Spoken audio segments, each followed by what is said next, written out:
왜 은행원은 나한테 딱 맞는 대출을 안 해주는 거야? 주거래 은행 가면 혜택이 좀 있나? 은행을 통해 받는 대출이랑 대출 상담사를 통해 받는 대출이랑 다른 건가요? 아니 왜 같은 은행인데 말이 다 다르냐고. 은행에 돈 빌리러 갔는데 왜 적금 들라고 그러고 카드 만들어서 카드 쓰라고 그러고 그러는 거예요? 여러분이 궁금해하시는 이 질문들 제가 다 답변해드리겠습니다. 안녕하세요, 핫산입니다. 이 영상은 2024년 10월 오늘 기준으로 가장 대출을 잘 받을 수 있는 방법이기도 하지만 10년 뒤에도 대출을 잘 받을 수 있는 유일한 방법이라고 생각합니다. 왜냐고요? 우리가 수학 문제를 풀 때 공식 하나만 달랑 외우면 문제가 조금만 바뀌어도 못 풀잖아요. 대출도 이거랑 똑같아요. 시험지에 있는 문제가 여러분의 상황입니다. 사람마다 필요한 대출이 다르죠. 누구는 전세 대출, 누구는 집을 살 때 필요한 대출, 사람마다 필요한 금액도 다르고 결국 나한테 필요한 최고의 대출을 받기 위해서는 반드시 여기에 투자하는 시간이 필요합니다. 너무 걱정하지 마세요. 그렇게 어렵진 않아요. 제가 영상 후반부에서는 핸드폰 직접 열어서 어떤 대출이 필요할 때 어떻게 접근하는지까지 다 알려드릴 거고요. 절대로 오래 안 걸리고요. 여기에 투자하신 시간은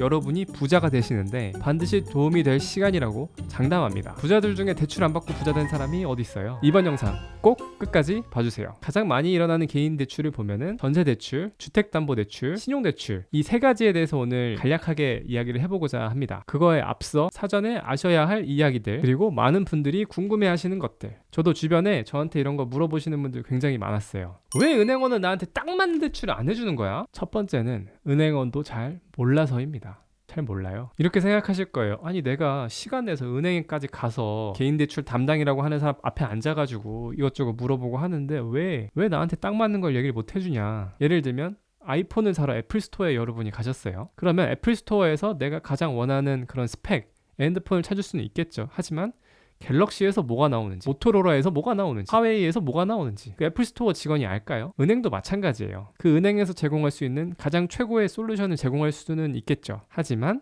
그 솔루션이 그 대출이 여러분한테 가장 좋을 거라고는 말 못하죠. 똑같이 신용대출, 전세대출, 주택담보대출을 하더라도 국민, 신한, 하나 뭐 어디서 하나 다 금리가 달라요. 그래서 결국에는 정답은 하나예요. 여러분들이 몇 개의 은행을 지정해 놓고 다 상품들을 비교해 보시고 나한테 가장 적합한 내가 원하는 한도 또 가장 저렴하게 이용할 수 있는 금리를 확인을 해보시고 대출 신청해 보시는 게 최고 좋겠죠. 두 번째는 상당히 적나라한 이야기이기도 한데 손님한테 최고로 딱 맞는 대출을 해도 은행원한테 크게 좋을 게 없어요. 이거는 은행 시스템 자체가 그래서 그런데요. 당연히 손님한테 상당히 괜찮은 제안을 합니다. 신용대출 같은 경우에는 우량한 회사를 다니고 있다. 그러면은 금리도 더 낮고 한도도 더 많이 받을 수 있는 그런 신용대출을 추천해주기도 하죠. 이런 거는 크게 어렵지가 않아요. 하지만 가끔은 이런 경우가 있어요. 여러분이 집을 사신다고 예를 들어볼게요. 그러면은 사실 수 있는 집에 따라서 이용할 수 있는 대출의 상품이 정해지거든요. 보금자리론을 쓸 수 있는 경우에는 손님한테 보금자리론을 이용해 보시면 좋습니다 라고 은행원들이 이야기는 하죠. 그런데 혹시 적격대출이라고 들어보셨나요? 그러니까 적격대출도 보금자리론처럼 신청할 수 있는 제한이 좀 있습니다. 자격 요건이 약간은 까다로워요. 하지만 은행원 입에서 먼저 적격대출을 해보시라는 얘기를 들어보신 분은 거의 없을 거예요. 왜냐하면 똑같은 금액을 대출해주더라도 적격대출 해주는 거랑 은행 돈으로 대출해주는 거랑 은행에 남는 이익이 달라요. 특히나 적격대출 같은 경우에는 일정 기간에 일정 한도가 정해져 있어서 매번 확인을 해야 돼요. 은행원 입장에서는 먼저 손님한테 제안할 이유가 없어요. 심지어 손님이 알고 물어봐도 굉장히 보수적으로 이야기합니다. 왜요? 창구 앞에서 이거 한다고 해도 뒤에서도 별로 좋아하지 않아요. 손 많이 가고 시간 많이 들고 안 그래도 할 거 많고 바빠 죽겠는데 상당히 번거롭습니다. 그리고 이런 것들은 부수거래도 없어요. 은행 입장에서 여러분 대출하시게 되면은 급여를 대출하고자 하는 은행으로 받는다든가 카드를 새로 발급해서 한 달에 뭐 얼마씩 써야 한다든가 적금을 얼마씩 가입해야 한다든가 이런 게 있어야 은행한테는 이익이 되거든요. 대출받는 사람을 차주라고 하는데 이 차주한테 그런 거래가 쌓일수록 이 사람이 우리 은행을 주거래 은행으로 생각하게 되고 이런 목적이 있는데 적격대출이라든지 보금자리론 같은 경우에는 부수거래가 없어요. 대출만 홀라당 받아가는 거예요. 그래서 은행 입장에서는 상대적으로 권하고 싶지는 않죠. 그래서 알아볼 수 있는 거는 최대한 알아보시는 게 좋은 겁니다. 세 번째는 직장에서 모든 사람들이 다 일 잘하고 그런 거 아니죠. 은행도 마찬가지입니다. 특히나 은행은 공무원까지는 아니지만 큰 사고 치지 않으면 뭐 정년은 보장되기 때문에 잘 모르는 경우들이 간혹 있어요. 만약에 그런 사람만 만나보고 그 은행에서 제출하게 되면은 더 좋은 기회를 얻을 수 있었는데 그게 박탈되는 거죠. 그래서 판단하기 위해서 시간을 정말 조금 좀 들여야 한다는 겁니다. 주거래 은행에 가면 혜택이 좀 있나? 특히 어르신들이 많이 그런데 내가 이 은행을 뭐 20년을 썼는데 뭐 30년을 썼는데 뭐 이렇게밖에 안 해주냐 뭐 이런 분들이 계세요. 네, 어쩔 수 없습니다. 주거래 은행을 꼭 고집하실 필요는 없는 게 평소에 이 은행에서 뭐 거래를 한 번도 안 했더라도 아예 계좌가 없더라도 보통 우리나라의 많은 은행들은 이 은행에서 대출하기로 결정을 하고 금리 인하를 받을 수 있는 항목들을 거래를 하면 최저금리를 받는 경우들이 대부분이에요.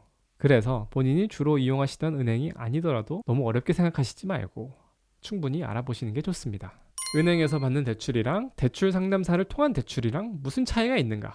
이 질문은 전세대출 그리고 주택담보대출 알아보시는 분들이 궁금하실 거예요. 부동산에 집 보러 가잖아요. 전세든 매매든 계약을 하고 부동산 소장님이 대출도 자기가 소개해 줄 테니까 한번 알아보라고 이야기를 하십니다. 어차피 직접 은행에 가나 이 대출 상담사를 통해서 하나 금리는 똑같을 거라고 하시면서요. 실제로 그 얘기는 맞아요. 그러면서 명함 하나를 받아요. 보면은 뭐 은행원은 아니고 대출 상담사 뭐 SR 요거 뭐 홍길동 뭐 이렇게 써 있어요. 대출 상담사라고 하는 분들은 은행에 소속된 분들은 아닌데 이런 대출 건들을 모아서 은행에 갖다 주시는 영업을 해주시는 그런 역할을 하십니다. 은행에서는 대출뿐만이 아니라 뭐 예금 외환 이런 거래도 많이 하지만 이분들은 대출, 특히나 개인 대출에만 특화가 된 분들이기 때문에 이 일을 오래 하신 분들도 많이 계세요. 여기서 실력 있는 분들은 소득도 상당히 높고 은행의 대출 규정 이런 것도 빠삭하게 잘 알고 계시는 분들 많습니다. 하지만 다 그렇지는 않아요. 이것도 은행처럼 약간 복불복이 있긴 있어요. 그러면 여러분의 입장에서 대출 상담사를 통해서 대출을 하냐 마냐, 제가 드리고 싶은 이야기는 일단 한번 해보시라는 거예요. 보통 이분들은 본인들이 주로 이제 대출권을 가져다 주는 은행들이 한두 군데 정도 있어요. 이분이 소개해주는 그 은행 말고 다른 은행들에 대해서는 개별적으로 좀 알아보시는 게 좋겠죠. 근데 그러면은 좀 궁금할 수가 있습니다. 내가 은행 가서 대출 받는 거랑 이분 통해서 대출 받는 거랑 금리가 똑같다고 하면 뭐지? 수수료는 어떻게 되는 거지? 은행에서는 이걸 이렇게 봅니다. 원래 이분이 없었으면 이 손님은 은행에 오지 않았을 사람이에요. 그러니까 이분이 물고 온 거니까 수익 중의 일부를 대출 상담사 분이랑 그리고 부동산에도 일정 부분의 수수료를 지급을 합니다. 그러니까 부동산 소장님 입장에서도 이분 통해서 한번 해보세요 라고 이야기를 하시는 거죠. 잠깐 재밌는 얘기 하나 해볼까요?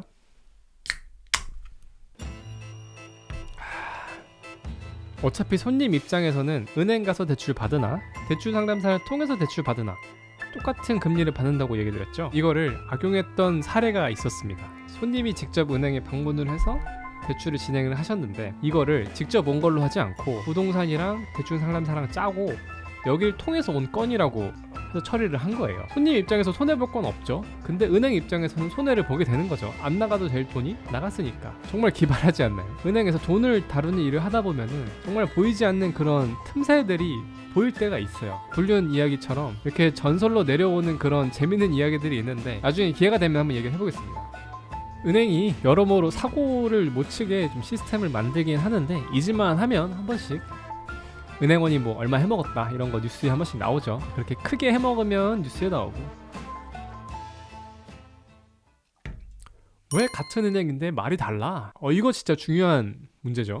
거의 대부분의 손님들은 뭐 하나은행 A점 가나 B점 가나 뭐 신한은행 A점 가나 B점 가나 똑같은 그런 조건을 이야기를 들으실 거예요. 하지만 모두가 그러신 거는 아니고 그럼 왜 그런 거냐 그런 거는 뭐 대출 신청하려는 분이 안정적인 고소득에 대출도 없고 신용점수까지 좋아. 그러면 뭐 어디 가나 환영 받으시겠죠. 근데 뭐 모두가 다 그러신 건 아니잖아요. 그래서 은행에서는 여러 가지 기준이 있어요. 이 딱 턱걸이 위에 있는 사람들 있죠. 이분들이 조금 애매한 경우들이 있거든요. 이런 분들한테는 금리가 조금 더 높아질 수도 있고 아니면은 대출 한도가 좀 더 줄어들 수도 있고 아예 못 받게 될 수도 있고 조금씩 다릅니다. 여러 가지 많이 걸리는 분들은 이제 사람들이 직접 보고 판단을 해야 되기 때문에 결과가 좀 달라질 수가 있어요. 은행 전체 차원에서 대출에 대해서 있는 최저금리는 똑같습니다. 서울에서 대출을 받으나 부산에서 대출을 받으나 다만 금리를 낮출수록 영업정에서는 이득이 적어지는 거죠. 근데 또 최저금리를 줘야 손님들이 고객들이 많아지잖아요.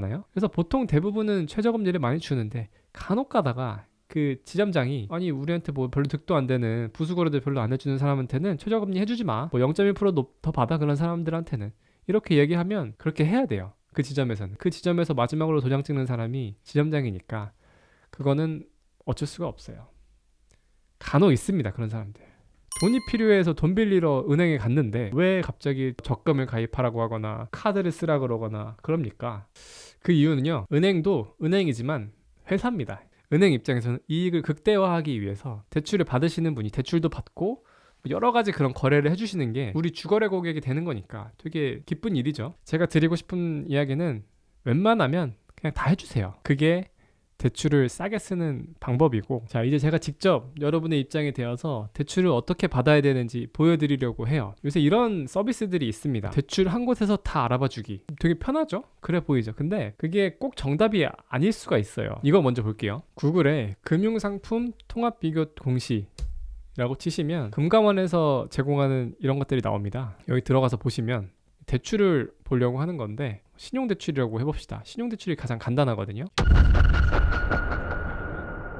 은행에서 받는 걸로 하고, 결론을 좀 내보면요, 대출이라는 게 짧게는 1년, 40년, 50년까지도 계약을 맺고 이제 상환을 하시게 되는 거잖아요. 그만큼 대출을 비싸게 받고 후회하지 않으려면 그만큼 투자하시는 시간이 필요합니다. 일반적인 개인이 대출을 일으키는 일이 얼마나 있겠어요, 살면서. 어려운 일인 거 저도 압니다. 하지만 이 각박한 세상에 나를 지켜주는 사람은 나밖에 없어요. 손품, 발품 조금만 더 팔면은 한 달에 이자로 나가는 돈 몇만 원에서 몇십만 원까지도 아낄 수 있는 거잖아요. 그리고 처음에 할 때 이렇게 하면 대출을 싸게 받을 수 있는구나 라는 걸 알게 되면은 나중에도 대출 받으실 때에도 금방 이해가 되고 적응하실 겁니다. 그래서 제가 이 영상 제목을 오늘도 그리고 10년 뒤에도 가장 대출 잘 받을 수 있는 방법이라고 적어 놓은 거예요. 이 영상이 도움이 되었다면 좋아요 한번 눌러주시고 여러분들의 상황에 맞는 최고의 대출을 받으시기를 바랍니다. 감사합니다.